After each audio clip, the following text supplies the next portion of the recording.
oh, this was just one of the absolute worst things when he got sick. Realizing that here's this intelligent person, he's not dumb, he's still there thinking, and all of a sudden his brain stopped performing the way it used to. And he was obviously very, very frightened. What I want people to know is it's not the person's fault that has a mental illness. It's just a chemical imbalance in their brain, and they can't do anything about that except take medication. You doubt yourself, you feel inadequate, you feel helpless, you feel you're a failure as a parent. You know way down deep inside there's something wrong, and nobody cares. Nobody will do anything. For years, it was 24-hour a day, 7-day a week anxiety. In fact, I just talking about it and reliving it, I feel it in my stomach. About 5 years ago, our oldest son, he was diagnosed with ADHD, and we've been going through very hard times. NAMI is a very big help for both the caregivers and the client, the person with the mental illness. They provide a wonderful function out there in educating people and giving you hope, letting you know that you're not at fault so you can better deal with the situation. What I want to say is that we like to invite all people that have this kind of problems to come to NAMI. Well, NAMI has three basic functions: to support family members, to educate family members, consumers, and the community, and to advocate for better and more services for both adults and children with severe and persistent mental illness. There's schizophrenia and there's schizoaffective disorder.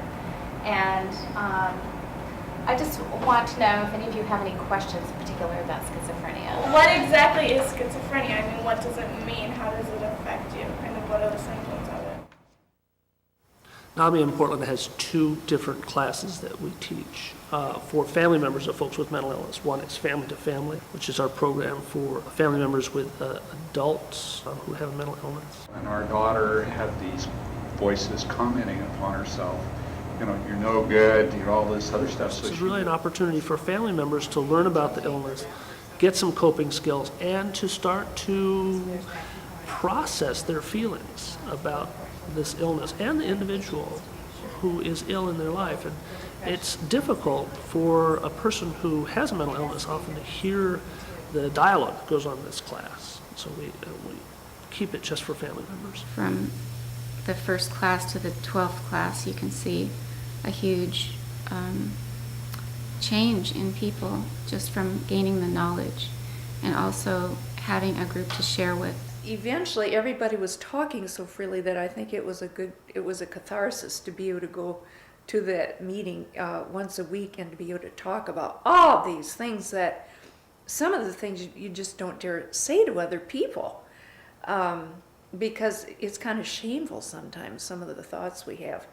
Or just sharing the grief, the experiences, such as, oh yeah, my kid threw everything away once too. And when you're around people that have the same problems, they understand and you feel like maybe you've got some self-worth, you can help other people.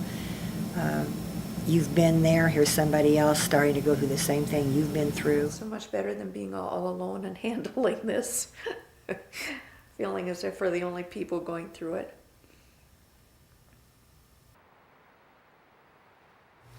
This last group that I taught, we're still continuing to meet, and so that's a weekly support group. Mm-hmm. A decent person, somebody who knows what they're doing, is going to be the psychiatrist. And that just makes such a difference from what Stephanie's experienced. A huge difference for Ryan. I'm sure it has for me. Well, and we got his name from somebody else who, right. So it just, filters down. We need to accept folks with mental illness into our community and understand that this is a brain disorder. No one chooses to be mentally ill. Nobody wants to be mentally ill. This is an effect of biology.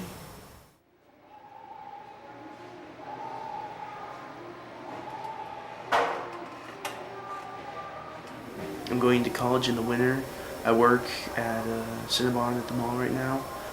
And overall, I'm really happy with my situation. I've got lots of friends, good relations with my family, and things are going great. I'm Jaron, and I'm 18 years old, and I have schizophrenia. Well, it means that I've got, I guess you could say, a thought disorder where I'll get images in my head or ideas that'll get stuck in my head, and I'll just obsess over them. And usually they're not very pleasant ideas. I don't hear voices or see things that aren't there, but without my medication, my thinking is not always pleasant.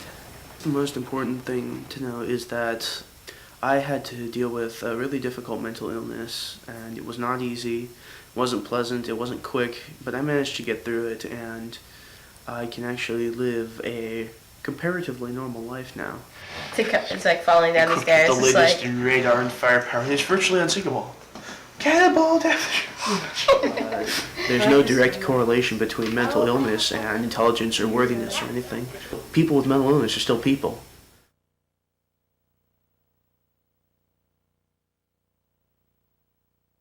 He got diagnosis about ADHD. It was a big challenge for us. He's very active, and he cannot stay still. It's always you have to keep repeating, Ramon, stop, don't do this, don't do that, you know. And academically, he's not doing too good either. My name is Ramon. I'm 13 years old, and I'm in the 7th grade. I've been in boxing class for 4 years, and football been there for 2 years. I went to karate class, and I got 2nd place of the out of the whole Portland. Oh, I love to draw rappers and superheroes and just like that. That's about it. My cousin right up there. I drew him because I remember when I was a little kid, I used to play with him, and 7 years later he just died. I just feels good just drawing. It feels like what you feel at the bottom of your heart. You just draw and that's what you feel. A family member or a person with mental illness is the best advocate because they've experienced mental illness in a substantial way. My son got suspended 12 times last year.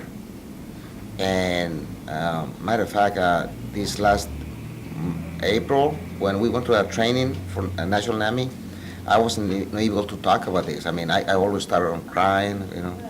Anyways, that was one of the challenges because he got suspended, and I learned through NAMI that how to deal with this kind of problem.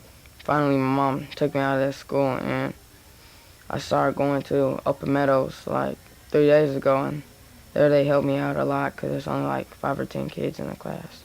We need to lobby them for more money for community health services, for housing, for jobs. That's an area that people who are mentally ill tend to get shunned out of. It's hard for them to get jobs. It's very important from a therapy standpoint.